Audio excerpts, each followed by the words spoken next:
Hi guys, we've not really covered very much in the computer section, so I just thought I'd run through some things that I'd found on the internet, some of the programs that I actually use, and some CD software that you should definitely have ready just in case your PC or laptop does get infected with anything nasty.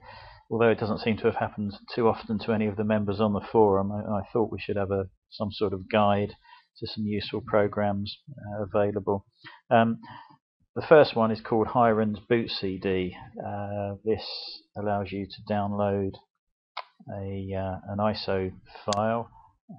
So you just type it. If you just do a Google search for Hirens Boot CD, it will take you to hirensbootcd.org, and if you click on download, you can then scroll down the page, and bottom here you will see here file name Hirens Boot CD. Just click on that and follow the download instructions.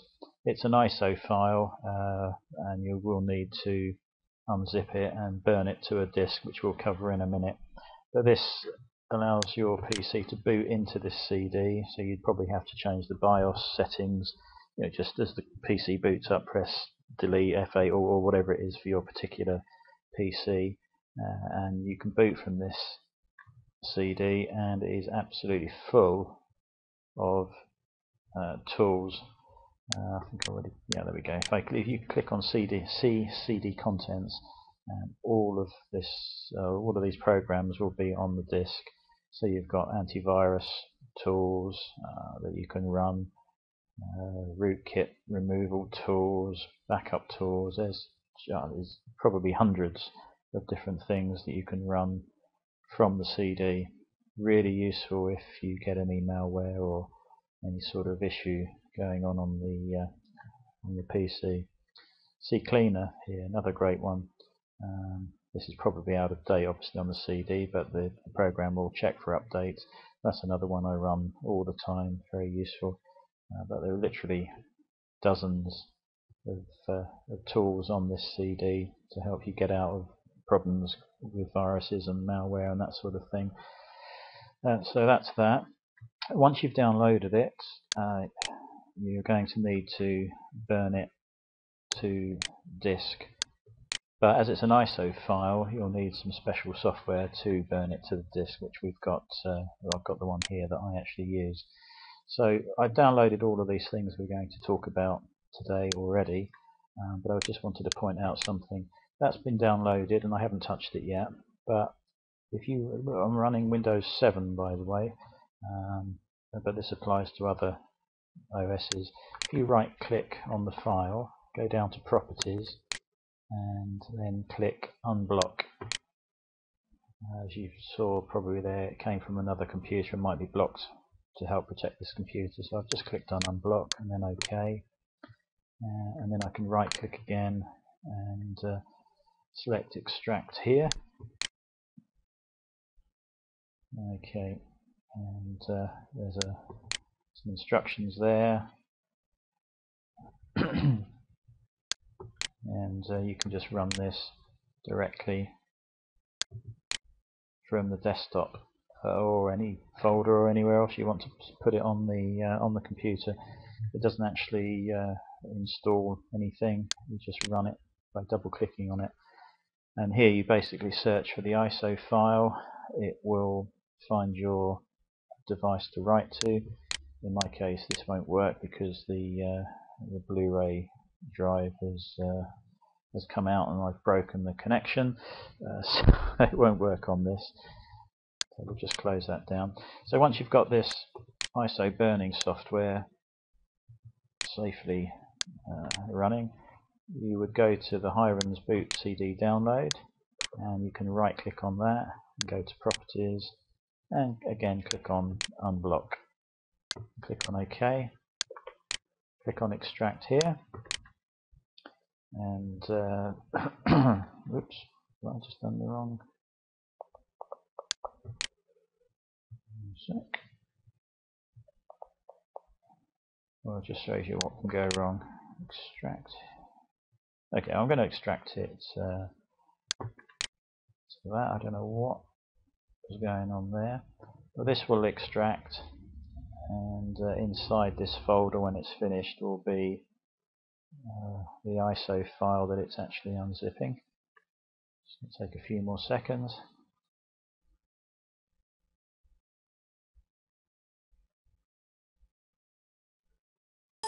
Right, that's done. So I'll just drag this over here, move that out of the way. Right, so if we go into this, you'll see an ISO file in here.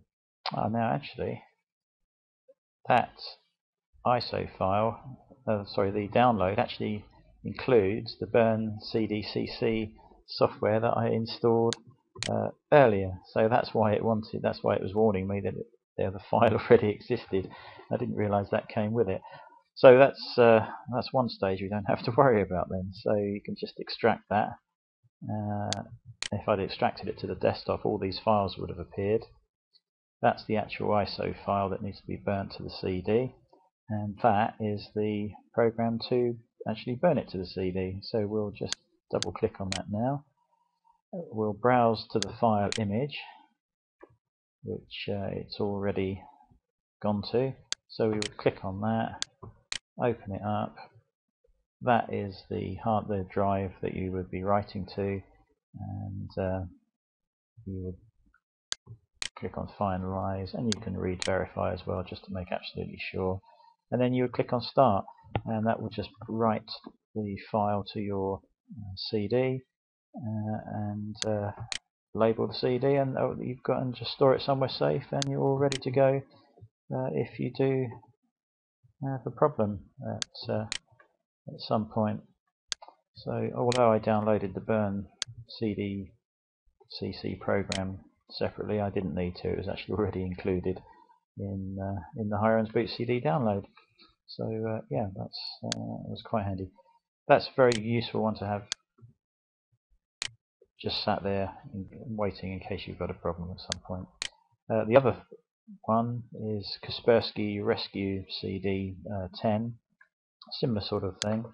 I've just downloaded that, and I'll just go to Properties and Unblock. Click on OK. Now I noticed I've got burn using image burn. That's another file I've got for burning ISOs, but we could use the BurnCDCC that we just used for the Hirens Boot CD. Just double click on that, search for the image, go up to desktop, and it's there, Kaspersky Rescue 10. That's now there. Again, select the drive, click on read, verify and finalize, and click start. And again, that Kaspersky Rescue Disk 10 is a very useful tool to have just stashed away with the other Hirens Boot CD, because you never know. You don't want to be trying to find solutions when you can't actually get onto the internet because your PC is infected. So just have them at the ready. Let's install the CDs somewhere safe. Right, what else have we got? Now this is probably one of the best anti-malware programs around, Malwarebytes. Again, I've downloaded it. I've installed this one already, so I won't be able to unblock it. It's already done. But you just run Malwarebytes and let it install.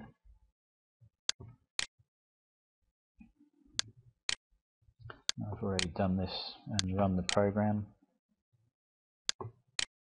We'll install it anyway. It's pretty quick. You'll be surprised what this program will find on most PCs, even if you think they're clean.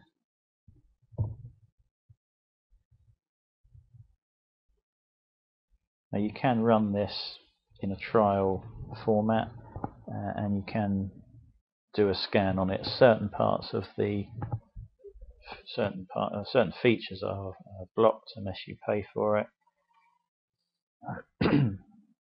So we're just going to launch and update that.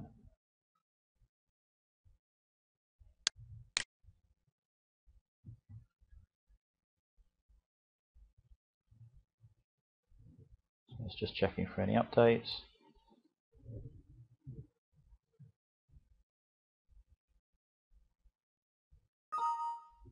Okay, so that's updated. Okay, we can actually allow the program to run. Okay, most people a quick scan is probably plenty, but perform a full scan, obviously that takes longer.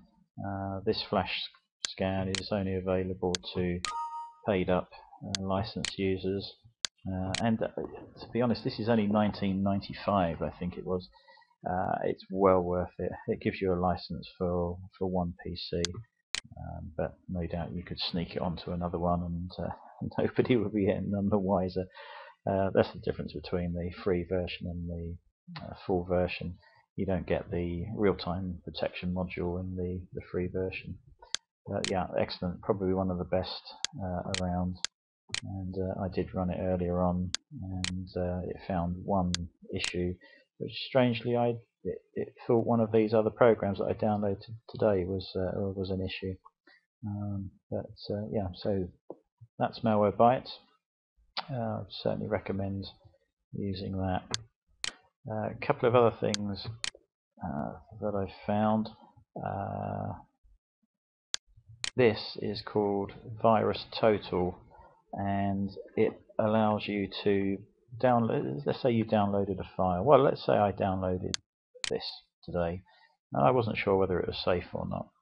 This VirusTotal will allow you to send up to a 32 meg file up to their server, and it will be checked for any problems. So obviously I couldn't use this as an example, it's far too big, but we already know that's not a problem. But if we had a smaller file, what size is that? Yeah, look, there you go, 10 meg. If I downloaded that and I thought, I'm not actually sure that's safe or not, we can actually send it to VirusTotal, they'll scan it and then tell us the results. Now I haven't installed this yet, so we're just going to go to Properties and Unblock. OK, and then just double click this. Do you want to run? Yes, we want to run this with. I'm just going to cancel that and do this properly. I'm just going to right click and run as administrator. That option will vary on OS to OS, so you might not have that. Going to agree to the conditions. We are going to allow it to install all of the options.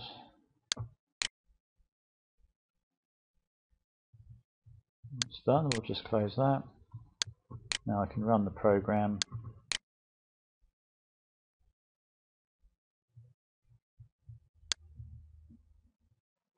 These are all the programs that are the processes running in the background, and this will allow you to check any process that you're not entirely sure about.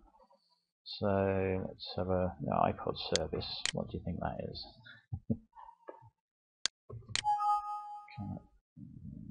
Okay, so it's not happy with that one.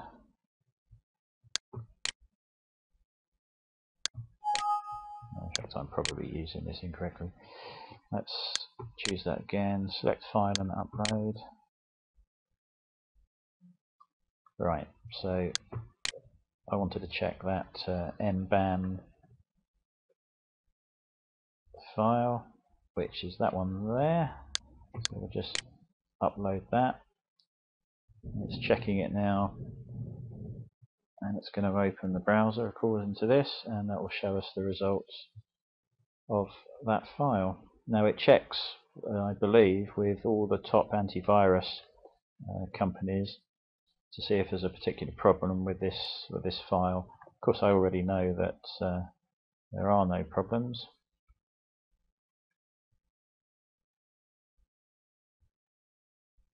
Yeah, and this trend micro house call says there's a Trojan present, but it's definitely not the case. So yeah, the results are shown here from whoever it is, and the date of the scan is there.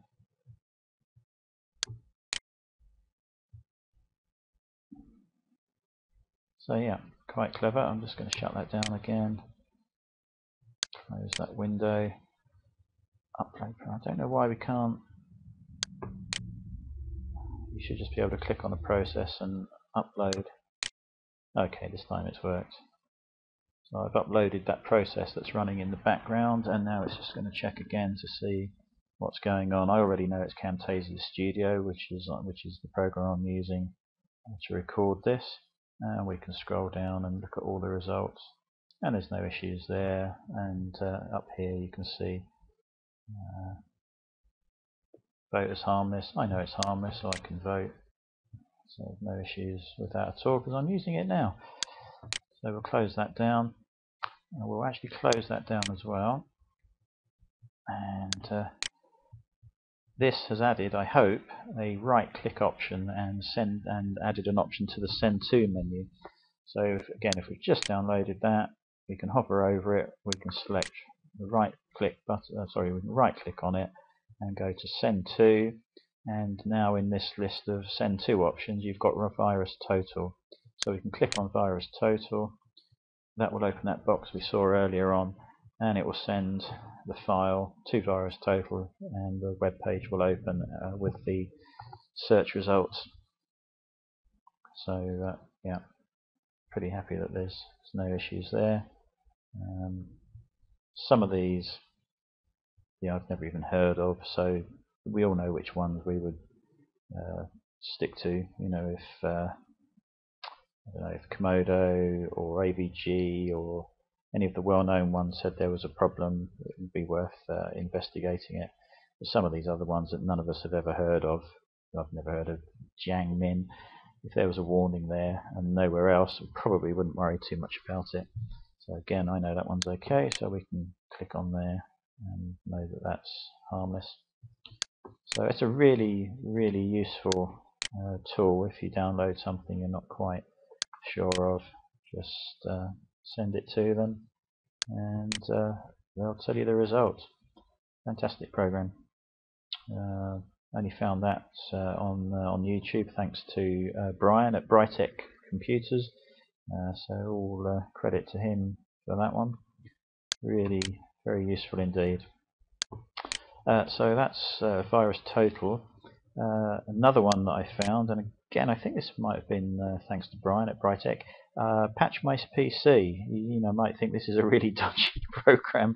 In fact, let's send it to VirusTotal and see what they say. I know it's okay because I've downloaded it from the suggested website, but let's see what VirusTotal think.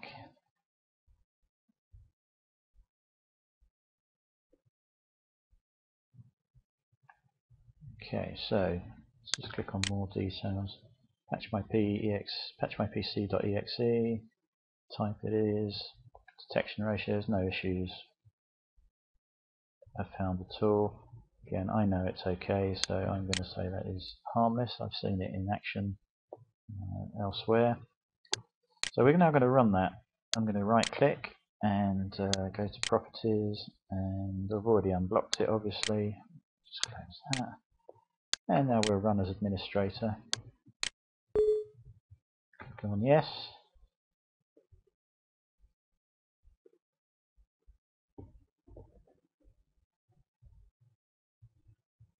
Okay, let's just expand that. We can all see what's going on.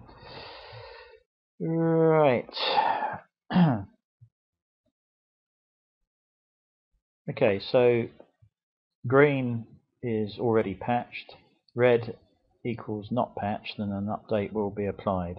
Well, as you can see here, I have a few files that require updating. Nothing absolutely dreadful, but they should be updated.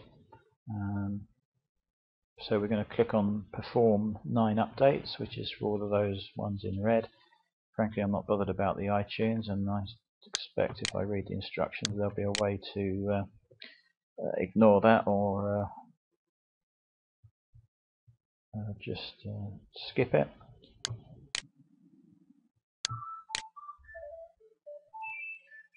And that is my VoIP phone ringing. I'm going to ignore it in this case because I want to get this video done. So look, we're just going to update the 9 that it says. So it's now going through the procedure of verifying, in this case, Adobe Reader. I actually might not want that updated. Let me just run that again. Oops, wrong thing.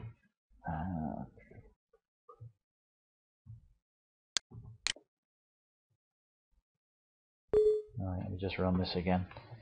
I was thinking I was on the other computer where I've got a very old version of Adobe Acrobat 5 Professional on there, which I use for Sony files, but it doesn't matter. It's on a different PC. Just panicking there for a moment. Right, so we'll perform the 9 updates as it's suggested. And it's obviously downloading 48.49 meg in this instance. And it's basically going to go through all of these updates. You can see at the top here that there's 1 important update, 4 common and 5 other. So yeah, we'll just run through those bit by bit. Again, this really takes a lot of aggro out of knowing whether you're everything's updated okay or not.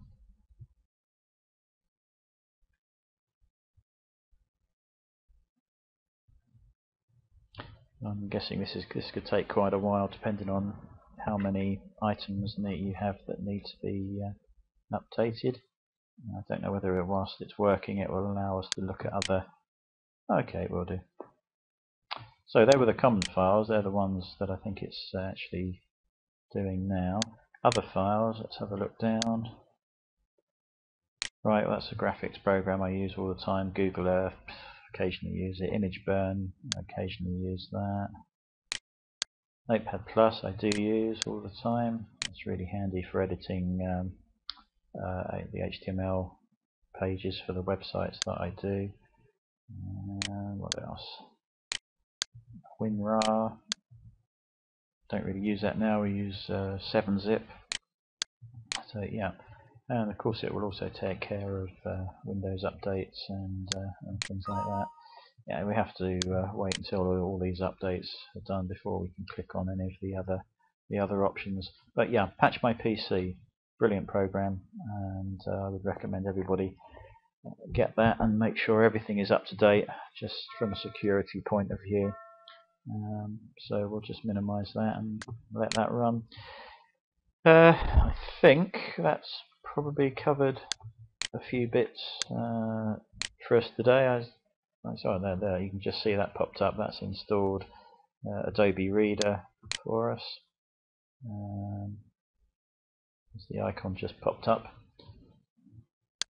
I haven't done a video in the computer section, so I thought, well, we might as well have one just covering a few bits. The video is probably dragged on a little bit, but there's a few important things there to have stored for future issues, and some other really useful programs like PatchMyPC and VirusTotal and the brilliant Malwarebytes.